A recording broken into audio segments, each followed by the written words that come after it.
Hey everyone, did you know that Manchester Airport's runway number 1 was closed for 2 hours in January 2026? The flights planned for that runway were shifted from runway 1 over to runway 2. Fortunately, runway 2 wasn't being used at that moment in time, but that's not the point. The reason why runway 1 was closed was because of one pothole. And that pothole shifted all the aircraft and all the planning from runway 1 to runway 2. Do you know what the size of that pothole was on runway 1 in January 2026? It was the size of a mobile phone. There's the perspective. I am not saying that runway 1 should not have been closed down for 2 hours and that the pothole should have been fixed the size of a mobile phone. What I am saying is it's about perspective. Yeah, so if that's the case and safety is the priority in aviation, and we now look at our roads in the UK and other countries, to be fair, other Western world countries, forget about the Eastern world countries, we know what their roads are like, and sometimes they're better than ours, but that's another subject.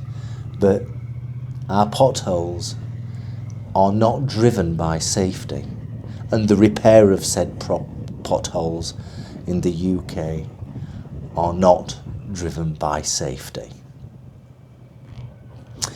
Did you see this hole?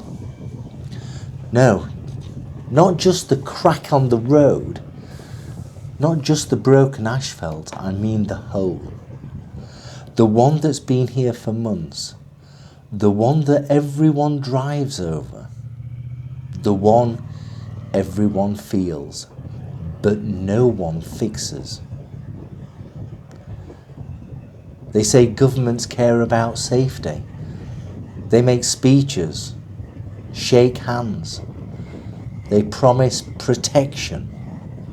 But this hole tells the truth.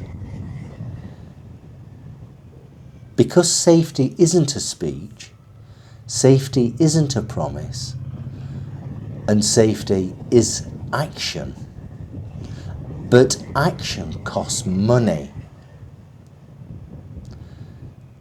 So they calculate how many complaints, they calculate how many injuries, they calculate how many deaths, and until the number is high enough, the pothole stays.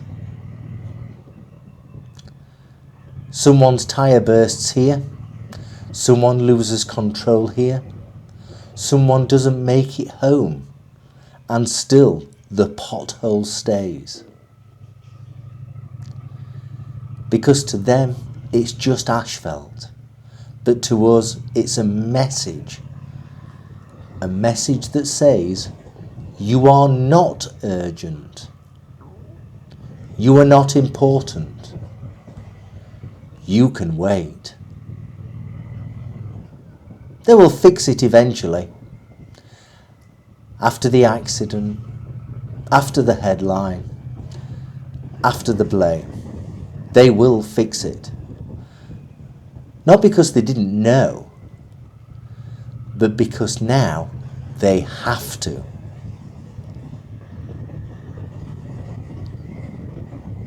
Until then, we drive around it, we slow down for it, we live with it, and we wonder, how many holes do we live with before we realise we deserve better roads and better promises? Don't forget to subscribe, give the video a like, please do share, and ride safely on the roads of the UK or wherever you may well be. Thank you for listening. Enjoy the ride.